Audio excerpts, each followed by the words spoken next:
Fear loses its power the moment a person becomes consumed by a clear and unwavering purpose. When the mind is fully engaged in a pursuit that feels vital and deeply meaningful, fear has nowhere to anchor itself. It dissipates in the face of focused determination. People who achieve great things are not without fear, but they are so driven by their purpose that fear becomes irrelevant. Their attention is directed forward, not inward. They don't pause to entertain doubt or hesitation because their vision demands complete involvement of their energy, attention, and willpower. A definite purpose gives the mind structure. It gives the emotions direction. It transforms vague ambition into something solid and compelling. Without this clarity, the mind drifts. It wanders into indecision, hesitation, and worry. But when the mind is locked on a specific aim, fear is drowned out by the urgency of action. There is no space for second guessing when you are in motion toward a goal that excites and challenges you. Purpose acts as a compass. When fear tries to shake you off course, when obstacles appear or others cast doubt, your purpose brings you back. It reminds you why you started. It keeps your focus elevated and your spirit resilient. A drifting ship is easily tossed by the wind and wave. A ship with a fixed destination and a firm hand at the wheel cuts through the storm. The same applies to a mind anchored in a purpose. It moves forward regardless of conditions. The problem many face is not the presence of fear itself, but the absence of a direction that's powerful enough to override it. When people feel overwhelmed by anxiety or paralyzed by indecision, it's usually a sign they have not yet committed to a goal that matters deeply to them. They haven't made the decision to let go of aimlessness. As soon as someone finds that fire inside, a purpose that resonates to their core, things begin to shift. The question is no longer, what if I fail? It becomes, how fast can I move toward this? With purpose, energy increases, motivation becomes internal. Confidence grows, not necessarily because you know exactly how everything will unfold, but because your reason for taking action is stronger than your reason for holding back. That strength transforms fear from a roadblock into a passing shadow. You acknowledge its presence, but you keep moving. The path becomes more important than the feeling. Purpose not only organizes your mind, it also attracts the right opportunities, people, and resources. The clarity you project becomes magnetic. Others sense it. They trust those who move with intention. As your conviction grows, fear diminishes, and with every step forward, your belief in yourself increases. Fear cannot survive in a mind occupied by purpose. It is replaced by resolve, direction, and the steady rhythm of forward movement. Fear at its core is nothing more than a state of mind. It may feel real, powerful, even paralyzing, but it exists only in thought. The moment a person truly understands that fear is not a fixed reality but a mental construct. Fear does not live in the external world. It takes root in the imagination. What gives it strength is repetition, repeated thoughts of doubt, failure, rejection, or loss. The same mental processes that give life to fear can be used to create confidence, courage, and certainty. The mind is the master tool of human experience. Whatever is impressed upon it repeatedly becomes the dominant force in one's life. If the mind is constantly flooded with images of defeat, stories of inadequacy, or memories of past mistakes, then fear takes hold and begins to shape behavior. But if the mind is filled intentionally with images of victory, words of strength, and a deep belief in the ability to overcome, then fear is starved of its influence.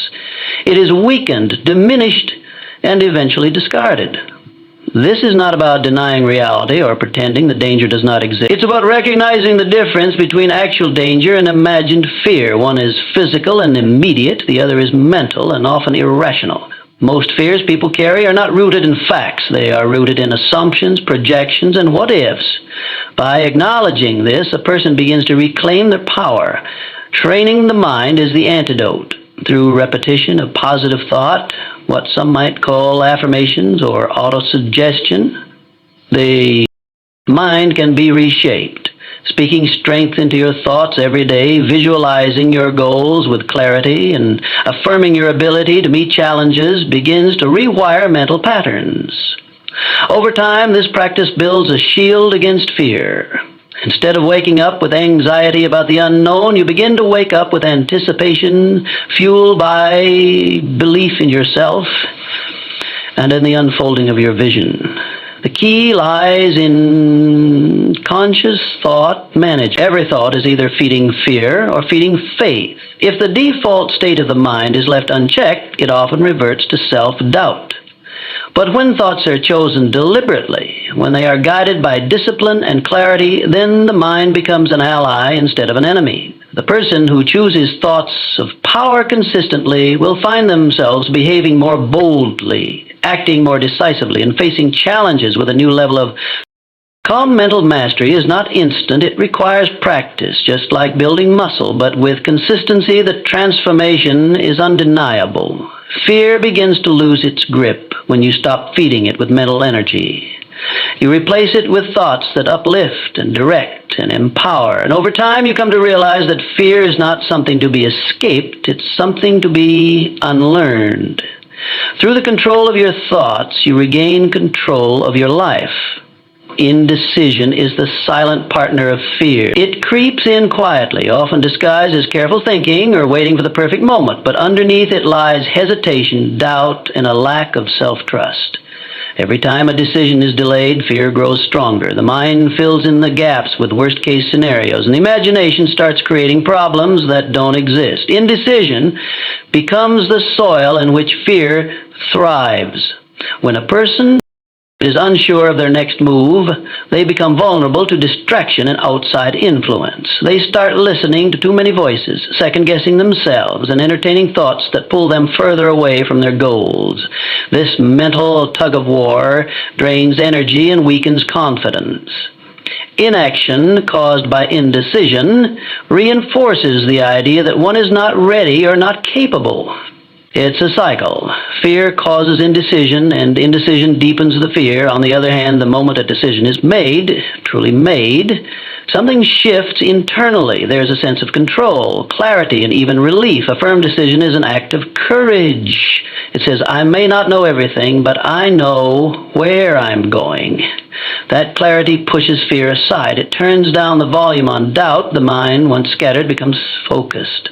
And focus is power. People often believe they need to feel confident before making a decision. But the truth is, confidence comes after the decision. Action creates momentum, and momentum builds belief. One step taken in a clear direction teaches more than hours spent wondering which path is best. Even a wrong decision leads to growth, to learning, to refinement. But staying stuck in indecision leads nowhere. There's also a direct link between decisiveness and self-respect. Each time you make a decision, you send a message to yourself. I trust my judgment. Over time, this builds inner strength. The mind begins to associate action with progress, and that association weakens fear's grip. Decisions stop being so heavy. They become natural, part of who you are. Decisiveness is not about recklessness. It's about commitment. It's a willingness to act, to take a stand, and to move forward without needing every variable to be perfect. Perfection is often used as an excuse to delay. The person who decides quickly and firmly and then adjusts as needed will always outpace the one waiting for certainty. Life rewards movement, not hesitation. Each time you choose clarity over confusion and movement over stagnation, you break fear's rhythm. You prove to yourself that fear is not a command, it's just a suggestion. You don't have to obey it. The more decisions you make, the easier they become, and with each one, fear shrinks a little more. Decisiveness becomes a habit. And fear has no place in a life lived boldly. Fear can wear many masks: failure, rejection, poverty, loss, or even success itself. But at the root of all fear is uncertainty, and the belief that we may not be enough to face what lies ahead. In that space of doubt, faith becomes the most powerful force a person can activate. It is the only real antidote to fear, because fear lives in the absence of belief. When you cultivate faith in your ability, in your vision, in the unseen forces working in your favor, you shift the entire foundation of your mindset. You stop looking at life through the lens of what if I fall, and start asking, what if I rise? Faith is not just wishful thinking. It is a deliberate state of mind created by repeated focus on what is possible rather than what could go wrong. It begins as a choice and becomes a conviction. And when that conviction is paired with consistent action, fear thrives in hesitation, in delay, in overthinking. But faith demands movement. It demands progress. Even the smallest step forward becomes a declaration that you trust something greater than your fear. Command is the physical expression of faith. You cannot claim to believe in your potential and remain still. Belief without action is empty. But when you move, even in the face of fear, you send a clear message to your subconscious. I believe in myself. That message gets reinforced with every bold step you take. And with each step, fear fades further into the background. The more you act, the more your faith grows. The more your faith grows, the less fear can influence you. When you take action rooted in belief, you build evidence. Each small win becomes a reminder that fear was lying, that you are capable, that the danger was never as real as it seemed in your mind. This evidence becomes a shield.